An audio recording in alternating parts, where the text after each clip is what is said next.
In the final decades of the Roman Republic, what had once been a modest city-state on the Tiber had grown into a sprawling Mediterranean empire. Yet beneath the triumphal arches and columns, the foundations of Rome strained. By the 1st century BC, the Republic was no longer a balanced government. It was an overstretched colossus, burdened by its own conquests.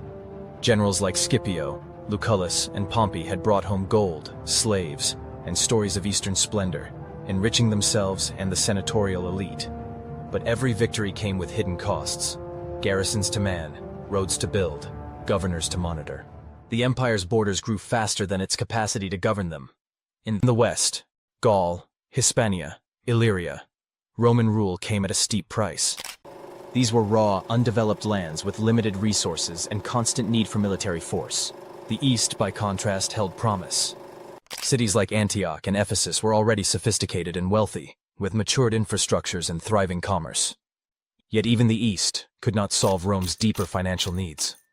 Into this volatile, debt-ridden world stepped Gaius Octavius, better known as Augustus, heir of Julius Caesar and soon master of the Roman world. He had defeated his rivals and ended civil war, but peace came with its own demands. Augustus needed more than laws and loyalty. He needed gold.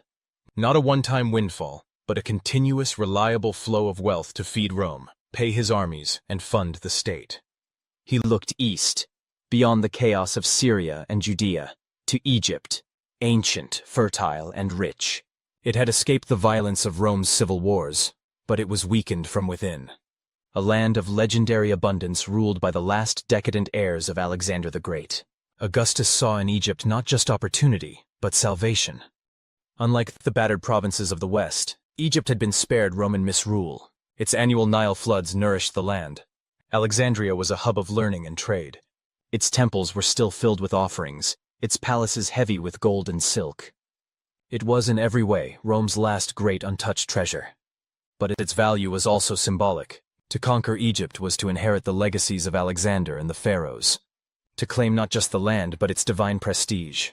The Republic was gone.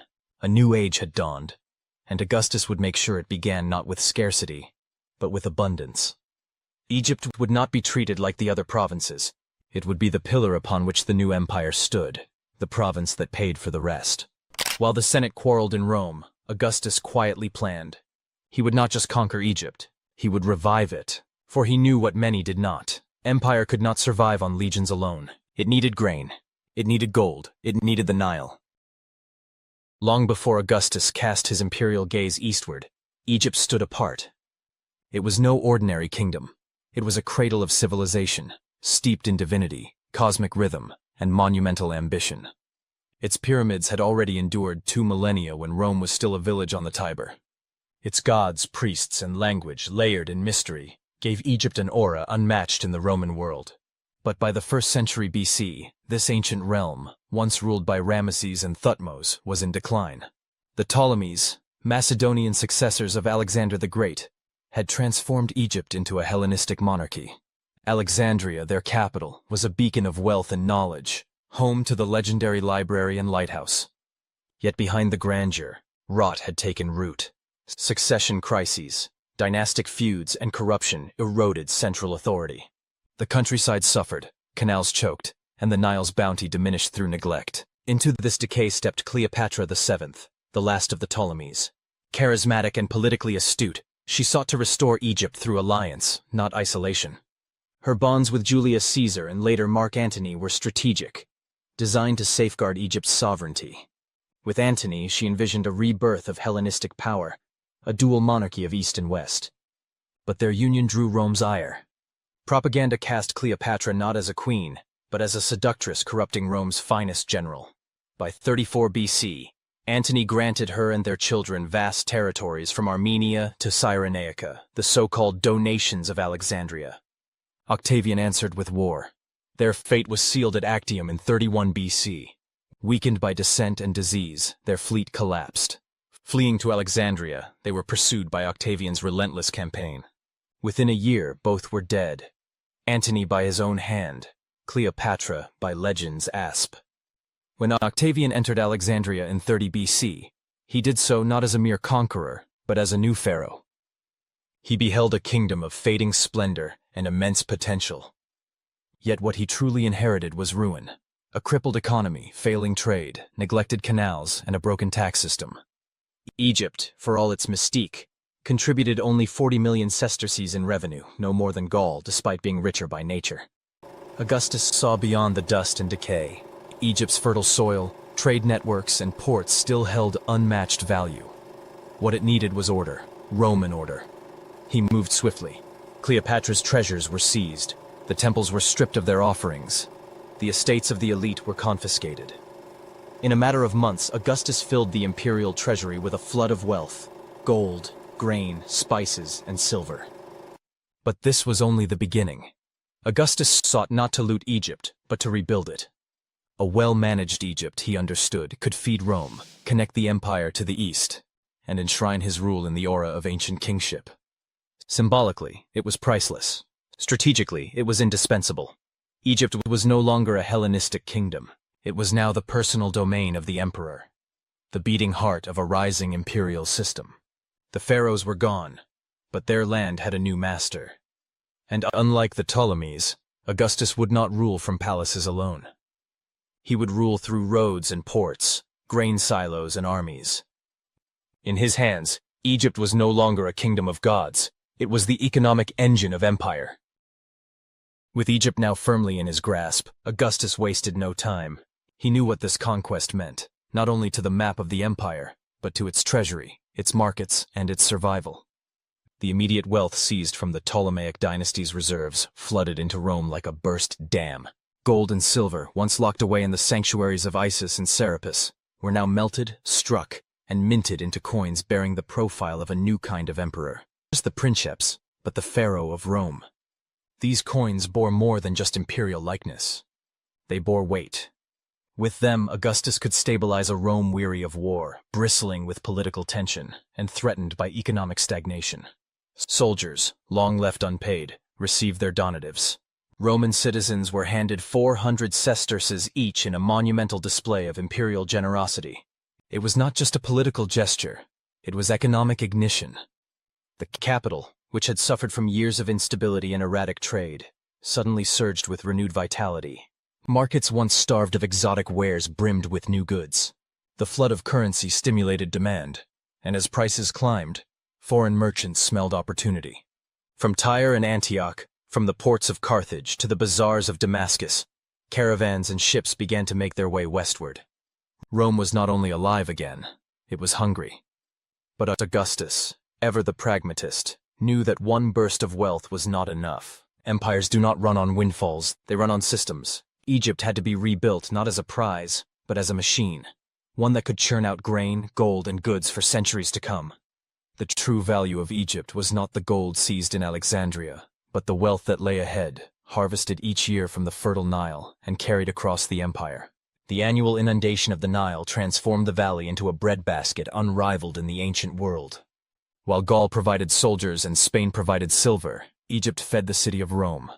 Without it, the Annona, known as the grain dole, would falter, and with it, Augustus's carefully constructed social order. But the grain was only the beginning. In the southeastern reaches of Egypt, past the dry hills and red dunes, beyond the temple ruins of ancient Thebes, stood the ports of the Red Sea, Myos, Hormos, and Berenice. Once neglected by the Ptolemies, these windswept outposts now became the empire's gateway to the fabled East. From their harbors, Roman ships set sail through the Gulf of Suez, past Arabia Felix and on toward India. Few had dared these routes before. At the height of the Republic, no more than a dozen Roman vessels per year braved the monsoon winds. The dangers were real: piracy, storms, and the unknown. But under Augustus, everything changed. The Roman state began to organize, protect, and invest in this eastern trade. Safe routes were mapped, naval patrols were increased, military watchtowers, cisterns, and caravanserais were constructed to ensure safe travel from Nile port to sea harbor. And the merchants came. By the twilight years of Augustus's reign, over 100 ships per year were making the journey, and what they brought back transformed Rome. From India came pepper, once a rare luxury, now a staple of the aristocratic kitchen. Cinnamon and cassia, fragrant with the scents of distant jungles. silks from China via intermediary traders, gemstones, ivory, cotton, and perfumes. These goods flooded the Roman markets, filling the stalls of the Forum, the shelves of Alexandria, and the warehouses of Ostia. One cargo manifest has survived the ages, preserved in a water-damaged papyrus, now known as the Muziris papyrus. It lists a single ship, the Hermopolitan, returning from the Malabar coast with a staggering 9 million sesterces worth of goods. A quarter of that, over 2 million, was seized as customs tax by Roman officials at the port. And that was just one ship. Imagine the scale. 100 ships, each taxed at 25%, bringing in 250 million sesterces annually. Another 25 million collected on exports sent to the east. Roman wine, olive oil, bronze tools, and coral trinkets. On top of that, the Mediterranean portoria, a 1/40th tax on goods entering Italian ports, added yet another layer of revenue. All told, Egypt and its trade networks were now pumping over 300 million sesterces into the imperial coffers every year. It was staggering, it was transformative. And it was only possible because Augustus had not only conquered a land, but restored it. The Roman legions, famed for their discipline in war, were now mobilized in peace. Soldiers became engineers. They dredged canals clogged for decades, repaired roads lost to the desert, and rebuilt the crucial dikes and irrigation channels that regulated the Nile's lifeblood. Fields once fallow were tilled anew. Banditry was crushed. The tax system was reformed. Harsh, yes, but organized, efficient, and predictable. Administrative offices in Alexandria sprang to life with record-keeping, tax registries, merchant contracts, and shipping schedules. Augustus even re-established the once proud Alexandrian navy as a coast guard for Red Sea trade, ensuring the protection of merchants along the route to India and East Africa. At the heart of this growing network was Alexandria itself, a city reborn. No longer just a Greek cultural capital, it was now a Roman economic juggernaut. Its docks teemed with cargo. Its marketplaces buzzed in Latin, Greek, Coptic, and Aramaic. Philosophers still debated in its lecture halls, but now they did so amid the clamor of trade, the jingle of coin, and the scent of eastern spices. Even far from Alexandria, the changes were felt. In the Bay of Puteoli, a port near Naples, a grand ship approached the imperial vessel of Augustus himself. The freighter hailed from Alexandria, its hull heavy with goods. Its crew, dressed in ceremonial white, burned incense and offered garlands in honor of the emperor. Tacitus would later record the moment, how these Alexandrian merchants hailed Augustus not simply as ruler, but as benefactor. Their prosperity, their livelihoods, their trade, all were possible because of him. The emperor, pleased, rewarded the crew generously, 40 gold pieces for each sailor. But with a smile, he added a condition. The gold must be spent in Alexandria, on Eastern goods. Even in gesture, Augustus reinforced the engine he had built. Keep the trade flowing, keep the system humming. By the end of his reign, Egypt was producing more than 600 million sesterces in annual revenues, nearly 2/3 of all imperial income. Its strategic, agricultural, and commercial value dwarfed that of nearly every other province. And yet, for all this, it required only a single legion to defend it.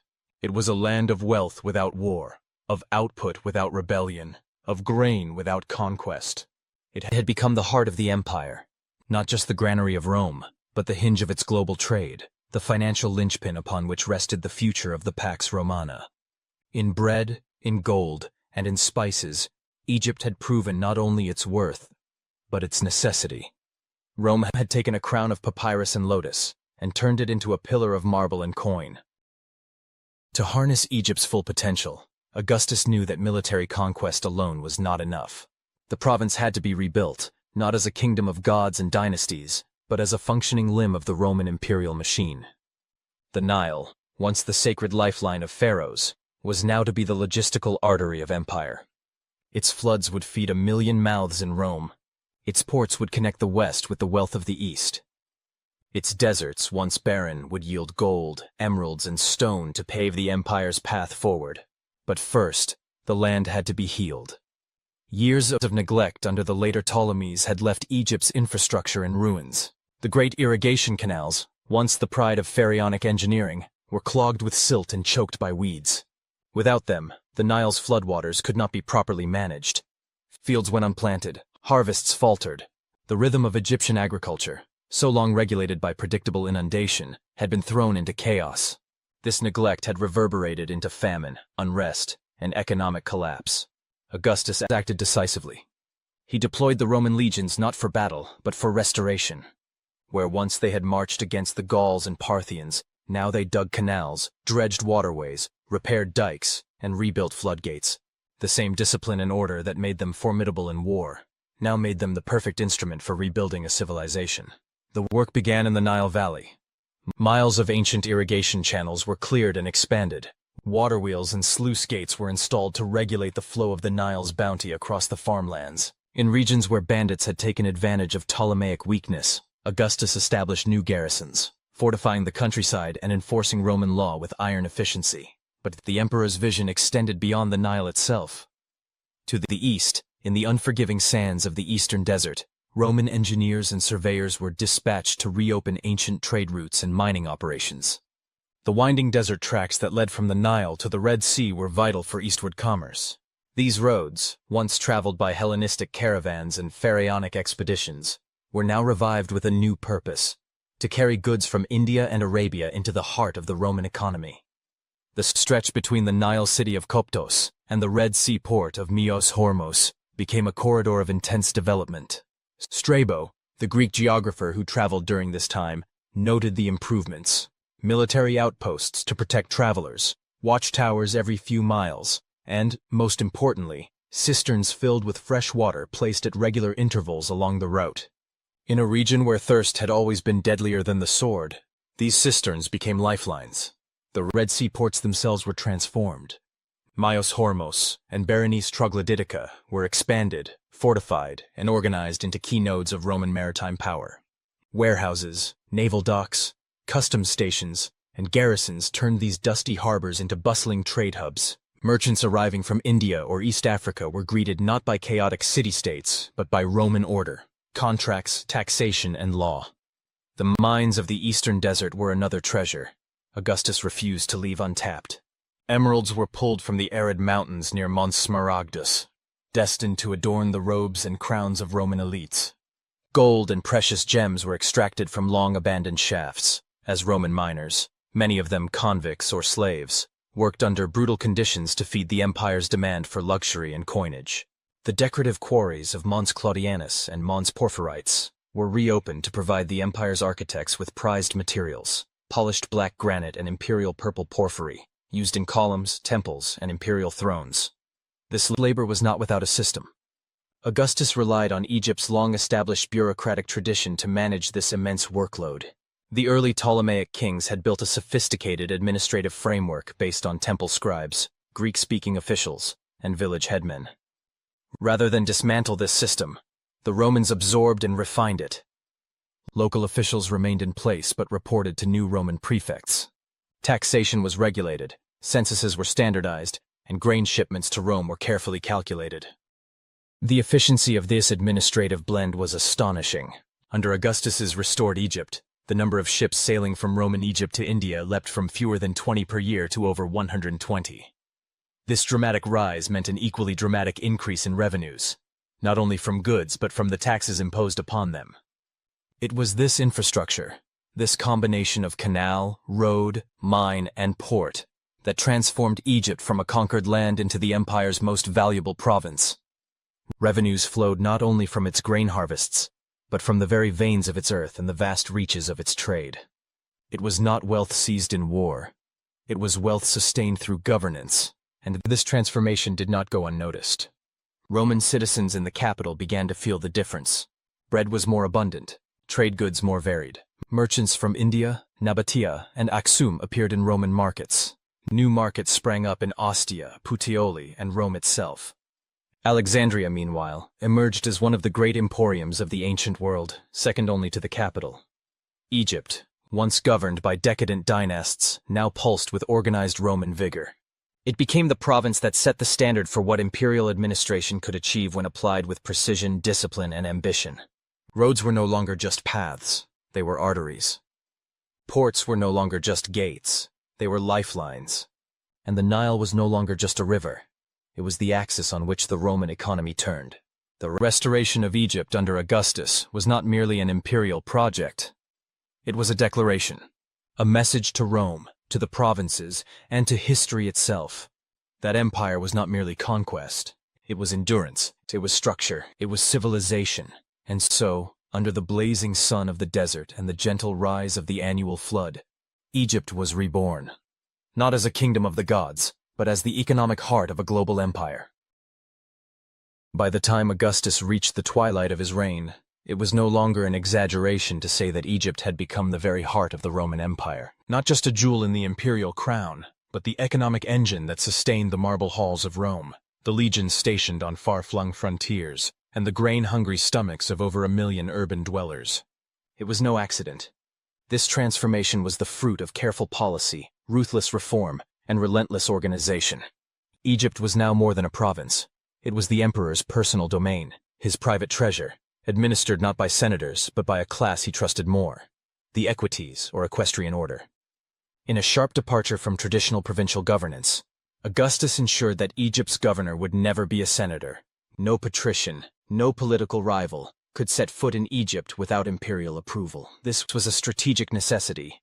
To lose Egypt, even momentarily, would be to risk the collapse of imperial finance and the starvation of Rome itself. It was the linchpin, the fulcrum upon which the entire structure of Pax Romana balanced. A rogue general with control of the Nile could paralyze the grain supply, bankrupt the treasury, and challenge the emperor with terrifying speed. And so, Augustus made Egypt untouchable. Its capital, Alexandria, stood as a beacon of Roman power, prosperity, and prestige. The once Greek metropolis had adapted rapidly to Roman rule. Its streets bustled with traders from every corner of the known world. Nabatean camel caravans brought incense from Arabia. Meroitic boats sailed up the Nile with African ivory. Indian merchants arrived bearing silks and spices, while Roman ships unloaded amphorae of wine, olive oil, and glass. Languages collided, Latin in the courts, Greek in the markets, Coptic in the villages, Aramaic in the alleyways. It was a city of Babel, but it worked. The Roman customs officials stationed here had become some of the busiest and most profitable in the empire. They catalogued incoming goods, stamped export permits, calculated taxes, and oversaw the movement of cargo with military precision. The portorium tax alone, a 1/40th tariff on all imported goods, brought in millions of sesterces annually. Combined with inland customs duties, levies on merchants, and the massive grain tithe, Egypt's contribution to the imperial budget became so vast that some historians estimate it financed as much as half the empire's total annual expenditures. Its fertility alone was the envy of the Roman world. The Nile, like clockwork, delivered its life-giving floods each year. These inundations deposited nutrient-rich silt along the riverbanks, creating conditions for some of the most reliable and abundant grain harvests in the ancient world. Rome, with its swelling urban population and its ever-expanding need for food security, had become utterly dependent on this cycle. The annona, or grain dole, distributed free or subsidized grain to hundreds of thousands of citizens in the capital. This was not charity, it was political stability bought in bulk. Juvenal would famously mock the people of Rome for caring only about panem circenses, bread and circuses, but he underestimated its strategic importance. With free bread, even the poorest Roman citizen could afford to spend what little money they had on other goods, luxuries, trinkets, clothing, and more. This, in turn, stimulated internal trade, enriched the merchant class, and created a robust consumer economy. But this system came with strings, many of them tied directly to Egypt. If the grain shipments faltered, riots would erupt in Rome. If the Nile failed to flood, panic would spread across the Mediterranean. Grain shortages meant more than hunger. They meant inflation, instability, and the crumbling of the illusion that the emperor could provide for his people. Augustus had made himself the father of the state. And what kind of father lets his children starve? Thus, Egypt was not merely administered, it was guarded, not just militarily, but ideologically. No other province was so closely associated with the emperor himself. The Praefectus Egypti, the equestrian governor, was given extraordinary authority, reporting directly to the emperor and wielding almost viceroy-like power. He oversaw taxation, grain logistics, justice, military operations, and even urban planning. And yet, he was chosen not from the senatorial elite, but from men loyal to Augustus alone. This political insulation ensured stability. Egypt had no Senate interference, no aristocratic meddling, no client kings to balance. It was, in effect, an empire within an empire, streamlined, centralized, and profitable. Its wealth did not flow into senatorial pockets, but into the imperial fiscus. The results spoke for themselves. During the reign of Tiberius, Augustus's successor, Egypt's revenues reached an astronomical 600 million sesterces per year. That amount equaled or exceeded the combined annual taxes of several other major provinces. It bankrolled not only the grain supply but imperial extravagance, expansion, and reform. It also gave Rome the financial cushion it needed to make bold decisions. When Emperor Claudius launched the invasion of Britannia in 43 AD, an expensive, uncertain, and logistically nightmarish campaign, it was Egypt that helped make it possible. The conquest brought little immediate profit, yet the empire could afford the deficit, knowing Egypt's surplus would cover the loss. When Domitian raised the soldiers' pay by 1/3 in the late 1st century, it cost the imperial treasury over 200 million sesterces per year. It would have been impossible had Egypt not existed to underwrite the emperor's largesse. The Nile paid for spears on the Rhine, Red Sea ports paid for triumphal arches in Hispania. Eastern trade financed the peace of the West, and the trade kept growing. India, once distant and semi-mythical to the Romans, was now a regular commercial partner. Roman coins have been found as far east as the ancient Tamil kingdoms. Roman amphorae and glassware litter the archaeological strata of Indian ports like Arikamedu and Muziris. Roman merchants, or at least Roman intermediaries, were present on the shores of the subcontinent, bartering for pepper, pearls, and textiles. We will discuss the trade of Roman Empire with India in our next video. However, Egypt stood at the center of this network, not merely a participant, but a broker of civilization. It connected Mediterranean Rome with Sabaean incense routes, Nubian gold mines, Arabian horse traders, and Indian spice markets. In many ways, it was the beating heart of ancient globalization. It had come a long way from the disintegrating monarchy of Cleopatra. Augustus had not only conquered Egypt, he had reimagined it. What had been a declining kingdom became an administrative marvel. What had been a faded Hellenistic dynasty was now a modern province, infused with Roman discipline and global reach. The Nile no longer flowed for pharaohs. It flowed for Caesar. And in doing so, it gave life not to one city or one land, but to an empire.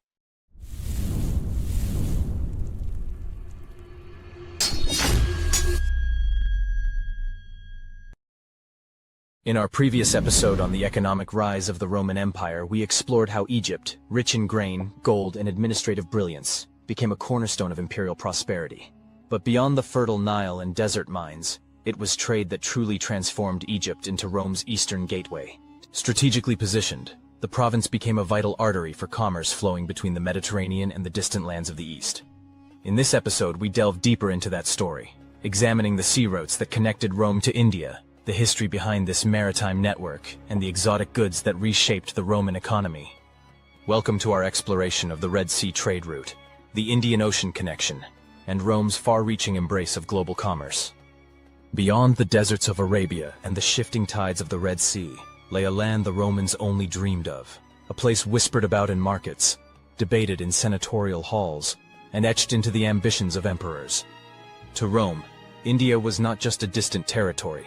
It was a legend made real, a realm of spices and silks, of gods and gold, of wisdom older than the Republic itself.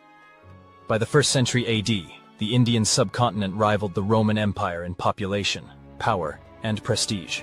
Its cities thrived with temples, marketplaces, and monumental architecture. Its trade routes stretched across oceans, and its riches, pepper, cotton, gemstones, and perfumes, seduced even the Eternal City. But this was no passive paradise. India's kingdoms, ruled by the Satavahanas, Cheras, Cholas, and others, were naval powers in their own right, commanding fleets and forging diplomatic ties. When Roman ships reached Indian shores, they found not subjects but equals. The connection was forged not by conquest but by wind. The monsoon, an ancient rhythm of nature, became the invisible engine of empire, carrying Roman vessels across the sea and bringing back the wealth that would fill palaces, temples, and dreams. Long before Rome turned east, Egypt had already reached south, to the fabled land of Punt and the riches of incense. Alexander the Great pushed farther, leaving his mark on the Indian frontier. And the Ptolemies, his successors in Egypt, built the Red Sea ports and trade networks that Rome would inherit and perfect. In this video, we follow the winds that carried Rome to India. We explore the cities they touched, the goods they exchanged, and the myths they inspired. From Muziris to Alexandria, from the elephant hunts of Ptolemaic kings to Augustus's golden ambitions, we trace a story not of war, but of wonder. This is the tale of how two great civilizations met, not on the battlefield, but in the marketplace.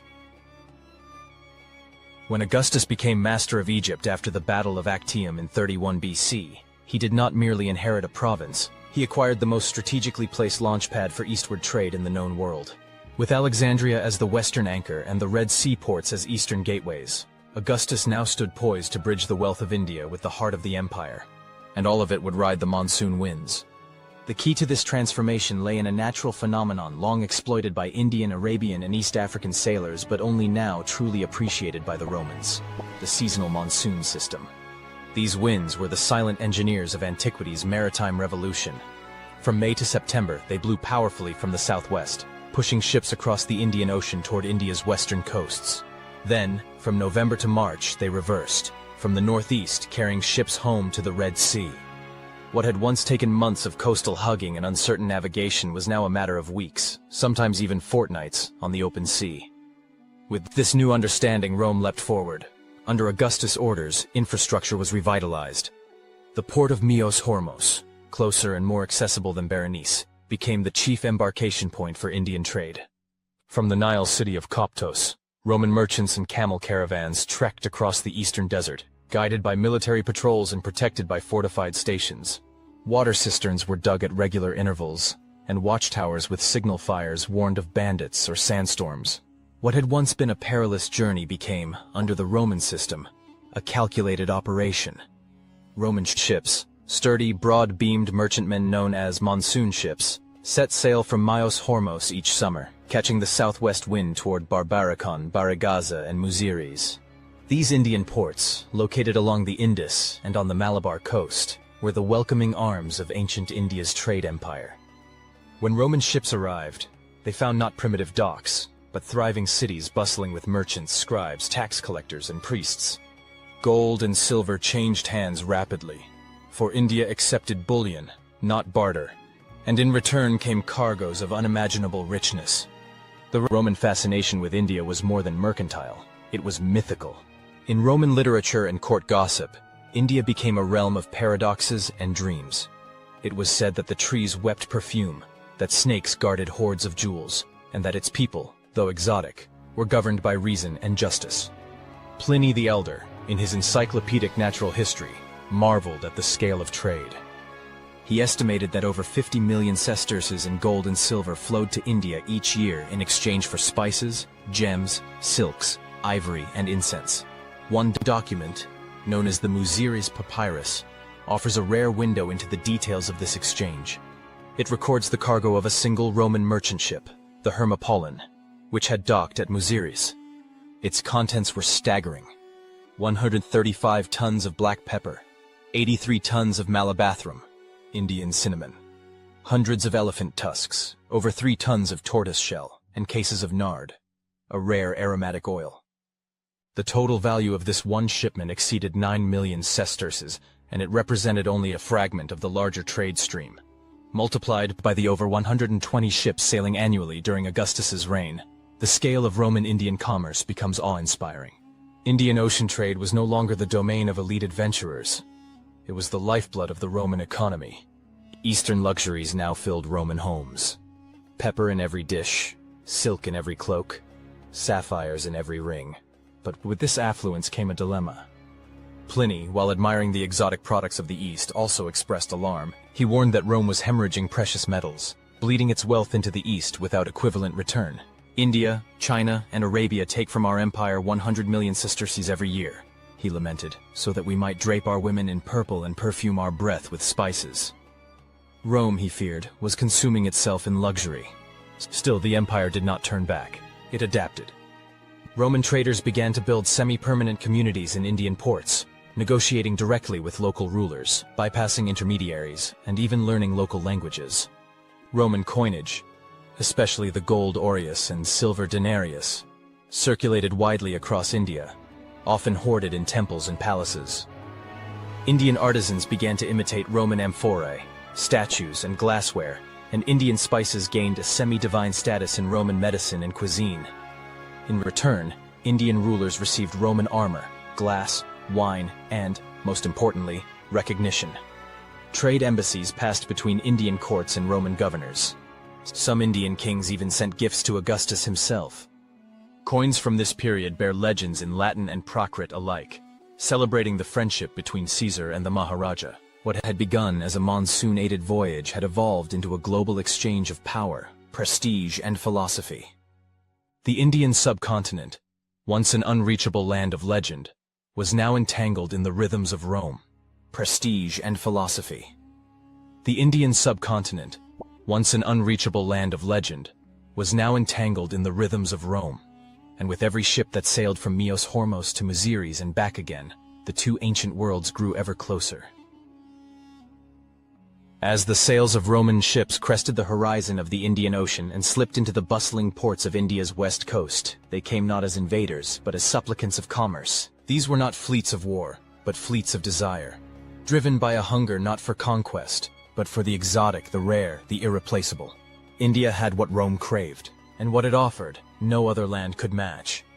From the humid, spice-laden hills of the Malabar coast to the riverine kingdoms of the Ganges plain, India was a garden of botanical and mineral wonder. But among its many gifts, spices stood supreme. Chief up among the prized commodities was black pepper, or piper nigrum, a spice so integral to Roman cuisine that it became a measure of wealth in its own right. Once used only in elite circles, pepper soon trickled down into the kitchens of affluent citizens and even soldiers, prized for its ability to flavor food, preserve meats, and serve as a base for medicines and perfumes. Pliny the Elder lamented that this humble seed, worth a handful of coins in India, sold for its weight in silver in the forums of Rome.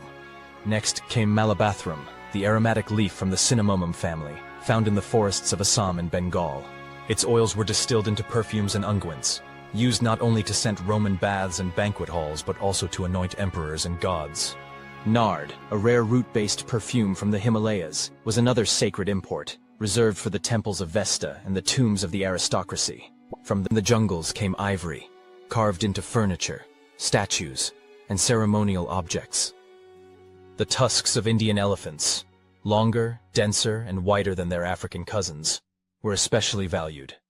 Each piece that arrived at Alexandria or Puteoli carried not just a price tag, but a story of hunts in the subcontinent's thick jungles, of mahouts who wrangled beasts through monsoons and rivers, of long voyages across seas of uncertainty. Then there were the precious stones, sapphires, rubies, diamonds.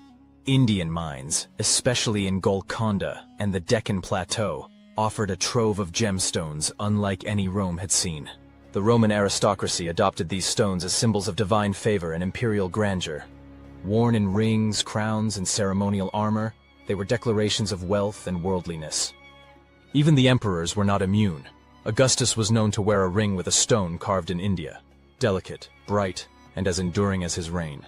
And if one looked beyond the glitter of gems, there lay the shimmer of silk. Though silk originated in China, it often reached Roman hands through Indian intermediaries. Indian merchants in ports like Muziris or Tamralipta acquired bolts of Chinese silk, sometimes mixing it with Indian cotton to create unique fabrics of shimmering texture. These silks and cottons, dyed in Tyrian purple, indigo, and saffron, captivated Roman fashion and lit up imperial festivals with hues unseen in the Mediterranean world. But India's gift was not just material, it was cultural. With trade came exchange of knowledge. Indian numerals, still in their rudimentary forms, began to influence merchant calculations. The Roman knowledge of medicine, astrology, and botany expanded through Indian manuscripts brought westward. Roman doctors experimented with Indian herbs, from ginger to cardamom, turmeric to sandalwood, incorporating them into treatments for indigestion, arthritis, even love potions. Philosophical ideas, too, trickled westward. While Buddhism and Hinduism remained largely confined to the East, Roman philosophers began hearing whispers of sages who meditated in silence, of worldviews that placed karma and dharma above law and conquest. In the twilight of empire, as Rome grew weary of decadence, such tales of Indian simplicity would stir the imaginations of Stoics and ascetics alike. There were even Romans who stayed behind. Roman merchants, scholars, and adventurers who fell in love with the lands they traded with, marrying local women, establishing families, and founding small enclaves in cities like Muziris. Roman coins have been found buried in Indian soil, often decades or centuries after their minting, suggesting they became more than currency. They became keepsakes, memories, relics of a distant power. And in return, what did Rome give to India to justify all these expenses? This was shocking at first, so let's dive deeper into the trade balance. Though the balance of trade tilted heavily in favor of India, Rome did send gifts of its own. Glassware, beautifully blown in Phoenician furnaces. Red gloss pottery known as terra sigillata. Wine, aged in Spanish and Italian cellars. Coral and amber from the western seas. And armor, weapons, and tools of Roman steel. But the greatest gift Rome gave was its gold and silver, tons of it. The Eastern trade, Pliny warned, drained the empire of its bullion. But what it drained in coin, it filled in prestige. Rome's link to India enhanced its image as a world empire, a power so vast it touched every shore, every horizon, every fabled city whispered about in the annals of geographers. And so ship by ship, coin by coin, the bond between the Mediterranean and the Indian Ocean deepened. The spice caravans continued. The monsoon winds blew. The Indian Ocean echoed with the sounds of Latin and Prakrit, of oars slicing through salt water and camel hooves pounding desert rock. India had become not a province but a partner, not a conquest but a collaborator, a titan of trade whose riches helped feed the Roman treasury, whose silks draped imperial shoulders, whose spices perfumed the air of 1,000 banquets. To the Romans, India was more than an idea.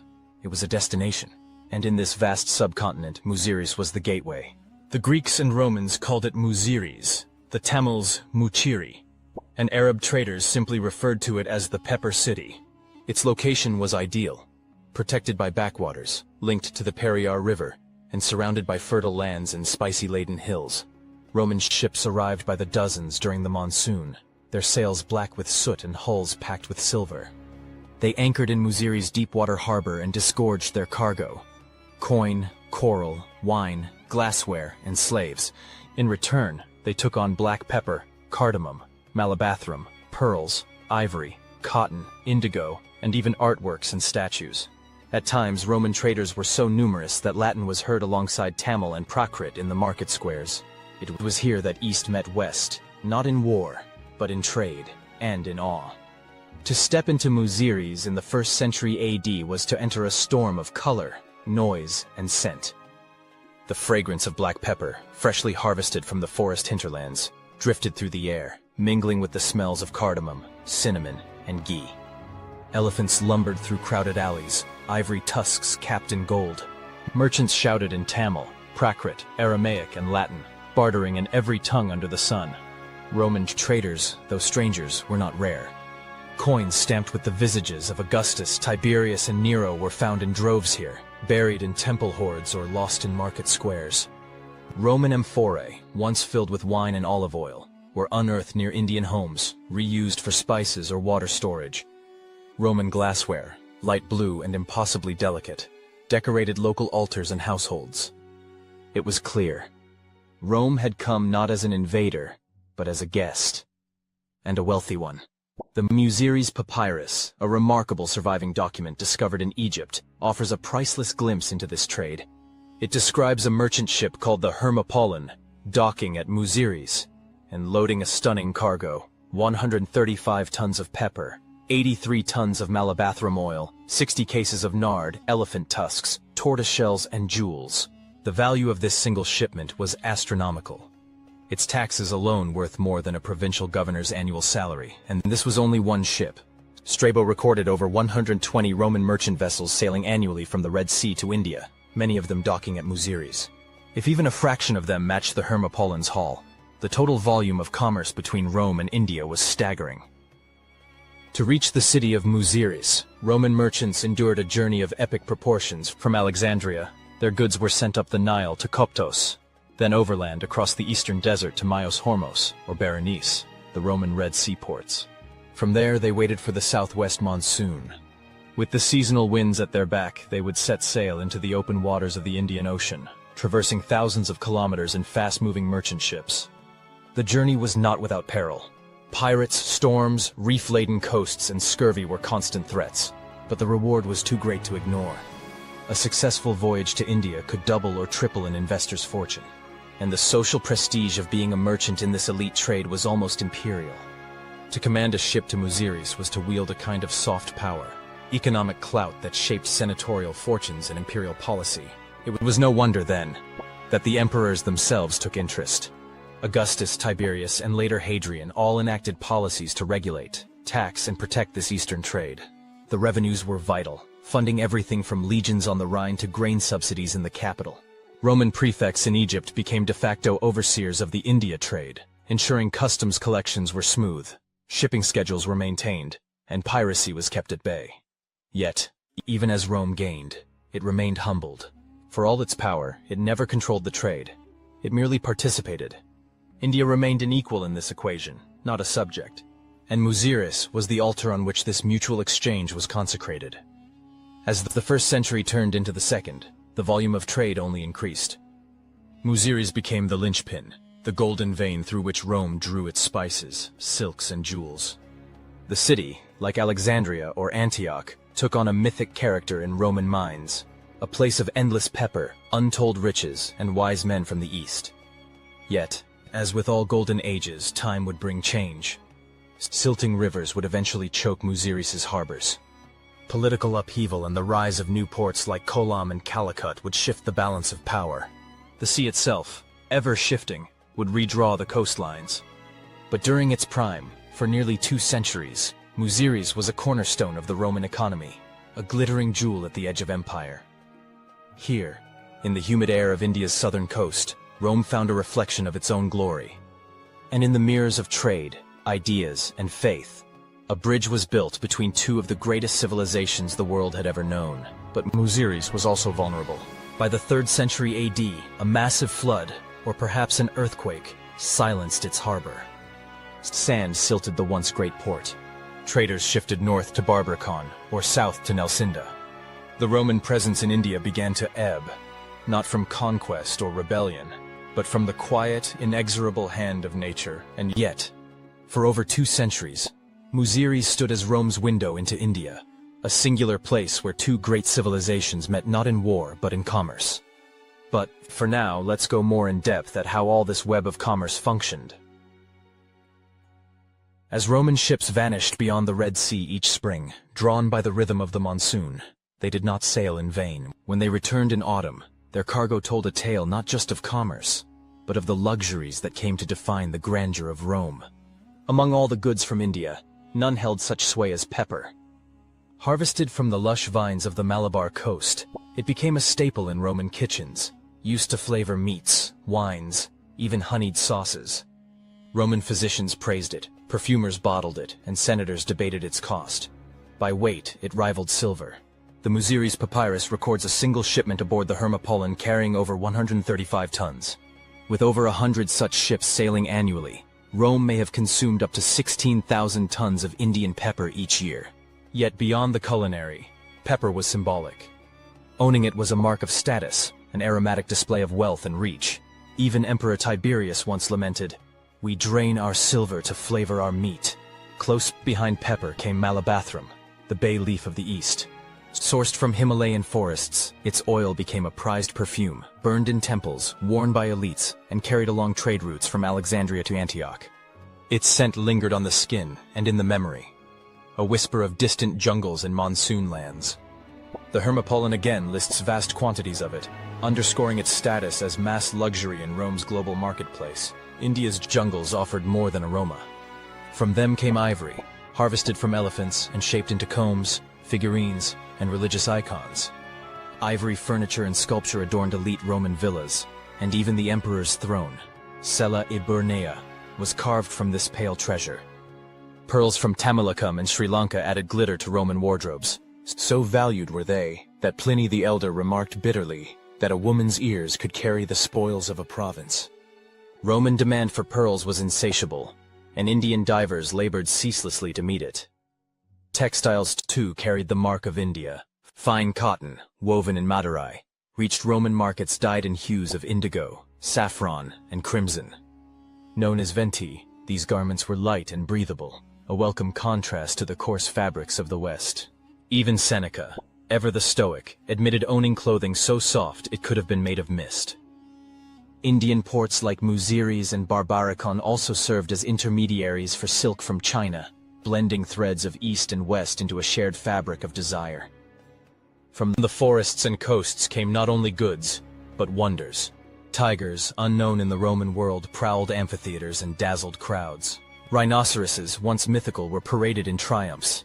Peacocks, parrots, and other exotic birds fluttered in imperial gardens, symbols of dominion and spectacle. But all this came at a cost. Pliny calculated that over 100 million sesterces left the empire each year to pay for Eastern luxuries. Rome exported few things India needed. It imported almost everything. To balance the books, Roman merchants often carried nothing but coin, and returned with cargo that would be auctioned to the highest bidder. It was unsustainable, and yet addictive. Augustus himself regulated the trade, capping interest rates and taxing imports at 25%. But demand never faltered. The appetite was too great. Spices and silks, perfumes and pearls, these were no longer foreign, they had become Roman. However, no empire is eternal. Even Rome, with its legions, its aqueducts, and its laws, would face the long twilight of decline. And so too would the Eastern trade that had once enriched it beyond imagination. By the late 3rd and early 4th centuries AD, several storm clouds gathered. First, the Pax Romana began to fray. Invasions along the Rhine and Danube forced emperors to divert attention, and coin, toward defense. The currency was devalued, inflation soared, and the silver that once paid for Indian luxuries now barely paid the legions. Meanwhile, the rise of the Sassanid Empire in Persia disrupted the overland routes. Roman-Parthian rivalry was replaced by Roman-Sassanid hostility. The caravan paths that were once used to carry Eastern wares to Palmyra and Antioch were now battlefields. Roman merchants were no longer welcome in Mesopotamia, and the overland trade grew dangerous and uncertain. Simultaneously, new naval powers emerged. Arab and Indian merchants, increasingly independent, dominated Indian Ocean trade. They no longer relied on Roman ships or silver. Trade patterns shifted southward, toward Aksum in East Africa, and later to the Islamic caliphates. Even within Rome, voices grew louder questioning the morality of such indulgence. Christian bishops denounced silk and spice as emblems of decadence. Luxury, they warned, had made Rome soft, had corrupted its soul. By the 5th century AD, the flow of Eastern goods had slowed to a trickle. The grand warehouses of Alexandria and Ostia stood half empty. No longer did 120 ships sail from Meos Hormos. The golden age of Rome's Eastern trade was over.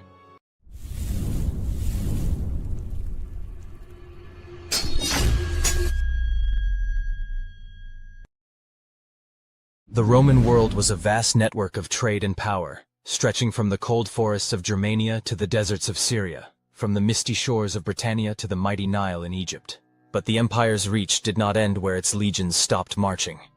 Beyond the frontiers, across seas and deserts, Roman merchants and adventurers pushed ever farther, seeking riches, exotic goods, and new connections.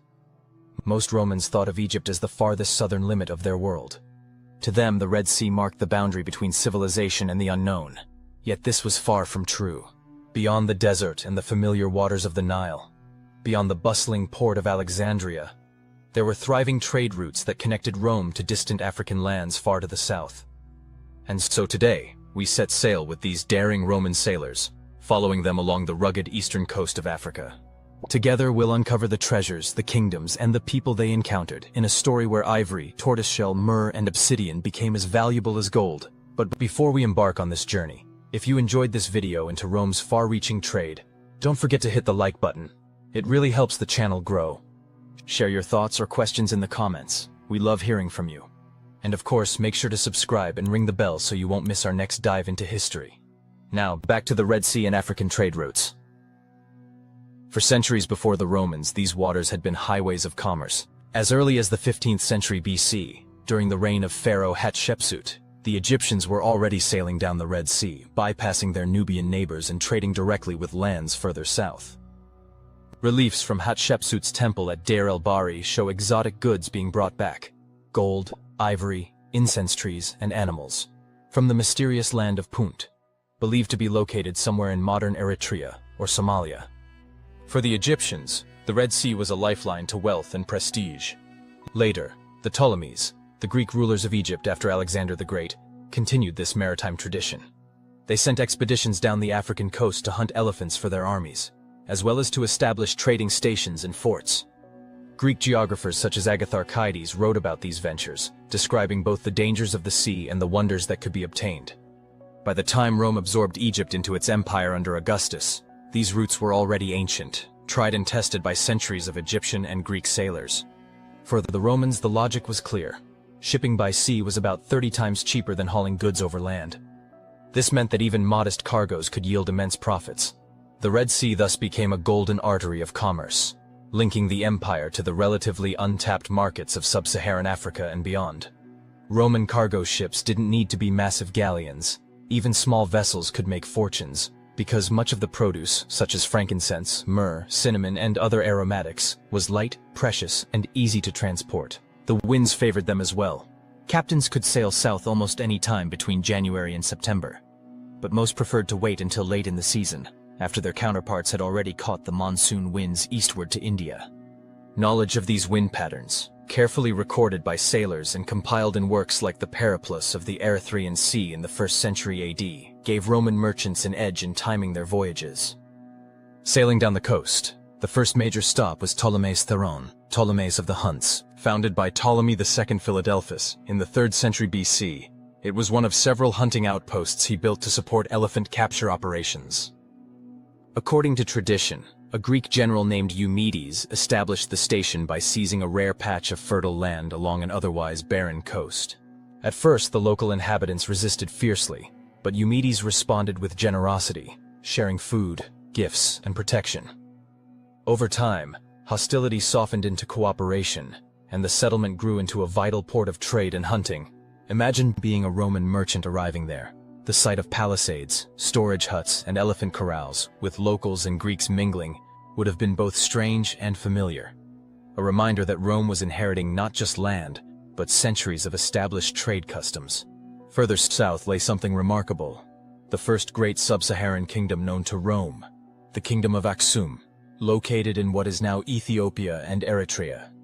In the early 1st century AD, Aksum claimed sovereignty over Ptolemais Theron.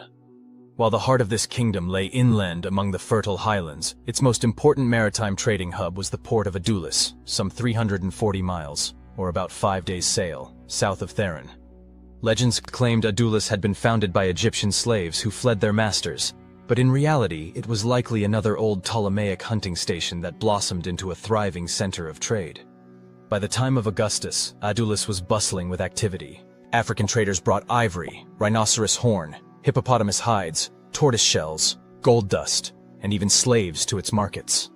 The Periplus described Adulis as a place full of activity, where merchants from Arabia, India, and the Mediterranean converged. The Romans first tried to establish themselves on a small island in the bay, Didoros Island, but it proved too exposed to raids. Quickly they shifted to Orine, a stronger island outpost 20 miles offshore, easier to defend and safer for long-term settlement. Roman coins, amphora fragments, and pottery shards found in the region confirm this enduring presence.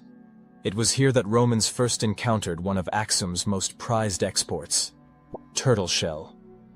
Brought by coastal peoples the Greeks called the ichthyophagoi, or fish-eaters, turtle and tortoise shells were highly valued in Rome. The wealthy elite adored them for furniture and decoration. Doors, tables, and curule seats could be inlaid with gleaming patterns of tortoise shell, transforming simple wood into luxury. The poet Martial even mocked one wealthy acquaintance who had spent a fortune decking his house in such extravagance, doubling the sale price of his property purely because of the decorations. At 6 denarii per pound, tortoise shell was expensive, but worth it for those who wanted to flaunt their status. Ivory, however, was the true jewel of Aksumite trade. The kingdom's ruler at the time, King Zascalis, maintained strict control over this industry. Ivory from inland elephants was funneled through Koloi, the first major trading station inland, before making its way to Adulis. The king taxed, regulated, and personally oversaw its distribution. Ancient sources describe Zoskalis as a tough negotiator, astute about his possessions, but otherwise cultured and well-versed in Greek reading and writing. His bilingual court was a symbol of Aksum's cosmopolitan nature, an African kingdom deeply tied to the Mediterranean world. But what did Romans offer in return? Gold and silver tableware, which Aksumite elites valued for communal feasting and banquets. Heavy Roman cloaks, prized in the chilly Ethiopian highlands. Indian iron and steel, produced with advanced Eastern techniques unknown in Roman workshops. Archaeological finds even suggest Roman glassware, beads, and ceramics were in high demand among Aksum's nobles. Ivory fetched an even higher price than tortoiseshell, around 9 denarii per pound. It was used in lavish ways. Aristocratic homes boasted ivory ceilings with gilded beams, dining couches adorned with ivory legs. Even religious ceremonies made use of ivory flutes and ritual pipes. Smaller items like combs, hairpins, styluses, and back scratchers were also crafted for wealthy buyers. Even Roman officers sometimes paid extra to have ivory hilts on their swords. For Aksum, ivory was not just a trade good, it was the foundation of royal power and prestige. But Aksum had more to offer. A strange volcanic glass known as obsidian was quarried from beaches south of Adulis. To the Romans, it seemed almost magical. They carved it into mirrors, statues, and tools to test gemstones. Unlike regular glass, obsidian left no marks on precious stones, making it a jeweler's treasure. Pliny the Elder mentions its use in Rome, noting its strange, dark sheen. Though the Aksumite monarchy nominally controlled the beaches, sources suggest they never fully exploited them, perhaps a missed opportunity for even greater wealth. In exchange for these luxuries, the Romans brought what might seem like humble goods, but which were in high demand in Africa. Egyptian fabrics, linens, scarves from Arsinoe, and colorful cloaks were staples. Roman metals like copper and brass were traded in bulk. African artisans cut them into pieces to fashion armlets for women or to use as makeshift coinage. Roman iron, superior to local supplies, was especially valued. It was forged into weapons, wood-cutting tools, and even elephant-hunting spears. Finally, Roman merchants supplied Indian lac dye, which Aksumite soldiers used to dye their uniforms a brilliant scarlet. But the story doesn't end there. Pushing further south, Roman ships left the heartland of Aksum and reached what they called the far side markets along the Somali coast. Unlike Aksum, this region had no centralized kingdoms or cities. Instead, independent tribal chiefs ruled small coastal stations, each with its own character. Some were unruly and dangerous, others welcoming and peaceful. The Romans lumped them all together under the familiar label barbaroi, barbarians. The first of these ports was Avalites, perched at the narrow mouth of the Red Sea. Its markets were chaotic, filled with rafts and small boats from Arabia, the African coast, and beyond. Roman merchants traded cheap goods, glass beads, olives, grain, and tin, for small amounts of ivory, turtle shell, and most importantly, myrrh. Avalites was famous for producing a special grade of myrrh worth 16 denarii per pound, more than a laborer earned in 2 weeks. This resin, burned in temples and homes across Rome, symbolized wealth and piety. Sailing further brought merchants to Malau, a Somali port overflowing with myrrh and another treasure, cassia, a kind of cinnamon. At 50 denarii per pound, it was one of the most valuable goods of the region. Malau was also where Roman merchants began to face serious competition from Arabian traders from Yemen, who had sailed across the Gulf of Aden with their own cargoes. The Indian Ocean trade was never Rome's alone. It was a contested arena, where Arabs, Indians, and Africans all vied for profit. 2 days east was Mundu, offering much the same: ivory, cassia, and fragrant woods. Archaeologists have found Roman glass shards there, proof of the thriving exchange. Like King Zoskalis, the locals were shrewd negotiators, driving hard bargains with Roman captains, knowing the value of their goods. And then came Mosilon, at the very tip of the Horn of Africa. This port was famed across the ancient world as the center of cassia trade. Large Roman ships came here specifically to buy the spice, exchanging it for silverware and precious stones. So prized was Mosilon's cassia that Pliny himself mentions it as a source of the finest quality, treasured by Roman households. Finally, rounding the Horn, Roman traders reached Opone, known especially for its supply of African slaves. Beyond Oponi lay only a scattering of small stations, Serapion, Nikon, and Minuthius, before the very last port of call, Rapta. Here, some 3,000 miles from Rome's borders, Roman influence ended. Beyond Rapta stretched the unknown, an uncharted land with no incentive for further exploration. The Periplus describes Rapta as a place of tall, warlike people, where Roman merchants traded glass, beads, and cloth for ivory and slaves. For the Romans, this journey was already extraordinary. From the ports of Egypt to the markets of Ethiopia and Somalia, they had tapped into a world of exotic goods that dazzled the empire. Tortoiseshell and ivory, obsidian and cassia, myrrh and slaves, all flowed northward into Roman hands, enriching both merchants and kings. And so, as we depart from Rapta and turn back toward the Mediterranean, we leave behind a tale of daring voyages and unlikely connections, proof that even at the far edges of the known world, Rome's hunger for wealth and wonder never ceased. And this is only one chapter of Rome's vast economic network. More stories remain to be told, from the silk routes of the east to the amber trails of the north. To hear them, make sure you're subscribed and have pressed the notification bell so you won't miss our next episode.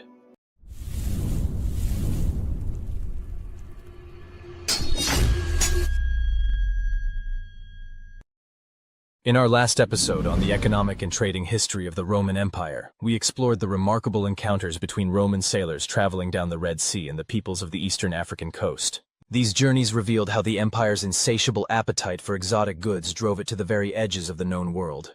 Yet while some ships turned south toward Axum and Somalia, others prepared for a voyage of even greater ambition, eastward, toward the mysterious and wealthy kingdoms of Asia. By the end of the 1st century BC, the ancient world stood on the brink of a transformation. Across Eurasia, 5 colossal powers commanded vast territories and millions of subjects. The Roman Empire in the west, the Parthian Empire in Mesopotamia and Persia, the rising Kushan Empire in Central Asia and northern India, the nomadic confederation of the Xiongnu dominating the steppes of Mongolia, and the mighty Han dynasty in China. These empires were not isolated. Though deserts, seas, and mountains divided them, they were steadily woven together into one of the first truly global systems of exchange. The geography was poorly understood and the routes perilous, but merchants, soldiers, and diplomats pushed onward regardless. In their wake flowed silk, spices, gems, ivory, incense, and precious metals. Just as importantly, religions, technologies, and customs crossed borders, reshaping societies from the Mediterranean to the Pacific. Welcome to our video about Roman Empire trade with the Asian empires. Consider to like and subscribe, it helps us a lot. With that said, let's see how the ancient world economies intercepted with each other.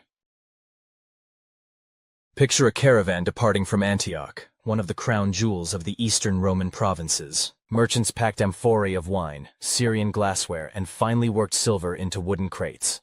Pack animals and armed guards assembled in the square before the city gates, preparing for the long march across the barren Syrian desert.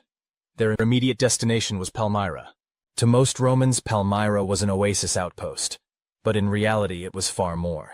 A cosmopolitan hub that mediated between Rome and the east. Its merchants spoke Aramaic, Greek, and Parthian. Its temples honored both Semitic gods and Greco-Roman deities. Within a few centuries, under Queen Zenobia, Palmyra would rise to rival Rome itself. From Palmyra the road extended to Mesopotamia, where the Parthian capitals, Ctesiphon and Seleucia, stood as Rome's eastern counterparts. The Greek geographer Isidorus of Charax, writing around AD 1, described the stages of this journey in his Parthian Stations. Parthian Stations was essentially an ancient travel guide through the Parthian Empire. In a concise, almost itinerary-like style, it listed the stations, caravan stops, and key cities along the great trade routes stretching from the Roman frontiers in Syria to the eastern edges of Persia and beyond. Distances were carefully noted in parasangs, an old Persian unit of measurement, helping merchants, soldiers, and envoys plan their journeys across deserts, mountains, and river valleys. 1 parasangs was equal to 6 kilometers, or around 3.7 miles. For the ancient traveler, it served much the same purpose as a modern road atlas, an indispensable tool for navigating one of the most important arteries of east-west commerce. To better understand how the Parthian stations worked, let's consider a hypothetical scenario. Imagine yourself as a Roman merchant in Antioch, surrounded by the noise of hawkers, the scent of spices, and the low groan of camels being loaded with wine, silver, and glassware. Before you lies the long road east, and in your hand is a small but invaluable book, Parthian Stations, by Isidore of Charras. It is not a tale of heroes or philosophy but a practical guide, an itinerary of survival. In neat lists, it records the waypoints of empire, from Seleucia on the Tigris to Apamea, 30 parasangs, from Apamea to the great Parthian capital of Ctesiphon, 10 parasangs more, from there across the Zagros to Ecbatana, another 21 parasangs. Each distance is marked, each stop noted, a well, a market town, a fortress. To a traveler the text is a compass, a timetable, and a lifeline all in one. From Ctesiphon trade routes branched. One road climbed into the Iranian plateau, past Ecbatana, once the capital of the Medes, and onward to Merv, the pearl of the desert. From here caravans split. Some turned north into the fertile valleys of Bukhara and Ferghana, eventually reaching Mongolia and the realm of the Xiongnu. Others moved east into Bactria, the lush region that linked Persia to India. Bactria, with its blend of Greek, Persian, and Indian influences, was a natural gateway for both goods and cultures. The true engine of this overland system was not cities but caravans. Hundreds of camels, particularly the hardy Bactrian variety, trudged across dunes and mountain passes, carrying silk, jade, and spices westward, and Roman silver, glass, and coral eastward. Camels were indispensable. They could carry heavy loads, up to 200 kilograms, and endure days without water, surviving both the freezing nights of Central Asia and the scorching days of Arabia. Without them, the Silk Road would never have functioned. Progress was slow, perhaps 25 miles per day. But with every step, goods shifted between empires. Silk from the workshops of Han China wound its way westward, eventually gracing the togas of Roman senators. Pepper from India and cinnamon from Sri Lanka flavored Roman banquets. Even if no Roman merchant traveled to China and no Chinese trader ever reached Rome, their goods did, passing from hand to hand, across countless intermediaries. The Roman historian Florus once quipped that Rome consumed the luxuries of the nations, while Pliny the Elder complained that Rome squandered 100 million sesterces each year on luxuries from India, Arabia, and China, draining the empire's silver into the coffers of foreigners. Yet not all commerce crossed the desert. The sea provided faster routes, if one could survive its dangers. At the head of the Persian Gulf lay Spasinu Charax, a city founded by Alexander's admiral Nearchus. By the 1st century BC, it was one of the great emporia of the Parthian Empire. Ships arrived from India and Arabia, heavy with pepper, ivory, ebony, and precious stones. From Spasinu Charax, goods sailed up the Tigris to Ctesiphon, or up the Euphrates toward Dura Europos, a cosmopolitan city where Greek temples stood beside Persian shrines and Roman forts. From there, caravans moved into Syria, then on to Antioch, and finally across the Mediterranean to Rome. The sea was faster but fraught with risk. Mariners relied on the monsoon winds of the Indian Ocean. Between June and September, powerful southwest winds carried ships from Arabia to India. Between November and February, the winds reversed, propelling ships back. Ancient Greek and Roman writers credited the discovery of this pattern to a navigator named Hippolos, though Indian and Arab sailors had known it for centuries. These winds, often blowing at 40 to 60 miles per hour, made possible a revolution in maritime trade. Farther south lay another artery of commerce, the caravan trails of Arabia. At their heart was Petra, capital of the Nabateans. The city, with its monumental rock-cut tombs and temples, controlled the incense trade, the frankincense of Oman and Yemen, the myrrh of Somalia, and resins from Ethiopia. Caravans left Petra in multiple directions. Some turned west to Gaza, the Philistine port that under Roman rule became a major exporter of Arabian goods. Others went north to Damascus, or east into Parthian territory. Incense was not a luxury but a necessity. Petra flourished on this trade. Its kings grew fabulously wealthy, adorning their capital with colonnades and theaters. Yet by the 2nd century AD, Roman annexation of Arabia would curtail Nabatean independence. Petra flourished on this trade. Its kings grew fabulously wealthy, adorning their capital with colonnades and theaters. Yet by the 2nd century AD, Roman annexation of Arabia would curtail Nabatean independence. Another vital artery ran through the Red Sea. Ships from Yemen and the Horn of Africa sailed north to Egyptian ports like Berenice and Myos Hormos. From there, camel caravans trudged across the eastern desert to Koptos on the Nile. Once cargo reached the Nile, the river became a highway. Barges floated north to Alexandria, the greatest port of the Roman world. In its sprawling warehouses, goods from every corner of the known world converged. Roman merchants mingled with Jews, Greeks, and Egyptians, exchanging ivory, incense, and silk for grain, papyrus, and glass. From Alexandria, ships carried cargo across the Mediterranean to Ostia, Massilia, or Carthage. The city was Rome's gateway to the east, and Rome's strategy was clear. By channeling trade through Egypt, the empire sought to bypass Parthian intermediaries. The rivalry between Rome and Parthia was not merely military, but economic. Whoever controlled the flow of Eastern luxuries controlled immense wealth. However, trade carried more than cargo. It carried culture, religion, and ideas. Along the same routes that bore silk and coral, Buddhism spread from India into Central Asia and China. The art of Gandhara, blending Hellenistic realism with Buddhist themes, illustrates this cultural fusion. Greek-style drapery adorned statues of the Buddha. Indian motifs merged with Persian reliefs. Diplomacy also traveled these paths. Roman embassies reached the Han court, though often through intermediaries such as Parthian or Kushan envoys. Chinese records describe emissaries from Daqin, their name for Rome. One account in the Hohanshu recalls an embassy arriving in AD 166, bearing gifts of ivory, rhinoceros horn, and tortoiseshell. Though likely sent by merchants posing as envoys, it reveals how Rome and China, though distant, were aware of each other. Yet this vast system was fragile. Bandits prowled desert tracks. Pirates haunted the Indian Ocean. Nomadic invasions could sever links for decades. When the Xiongnu threatened China, caravans shifted south through the Tarim Basin. When Rome and Parthia went to war, trade rerouted through Arabia or Egypt. Despite these risks, the profits were irresistible. Roman senators condemned silk as decadent, yet their wives flaunted it at banquets. Silver drained eastward, but Roman elites reclined on ivory couches and drank wine spiced with Indian pepper. As Pliny the Elder complained, "There is no year in which India, Arabia, and China do not drain from our empire 100 million sesterces." The wealth of Asia became Rome's weakness, but also its addiction. By the dawn of the 1st century AD, the world was connected as never before. From Antioch to Chang'an, from Alexandria to Merv, cities acted as nodes in a sprawling network of commerce. This was not globalization in the modern sense, yet it was its ancient forerunner. Goods crossed thousands of miles.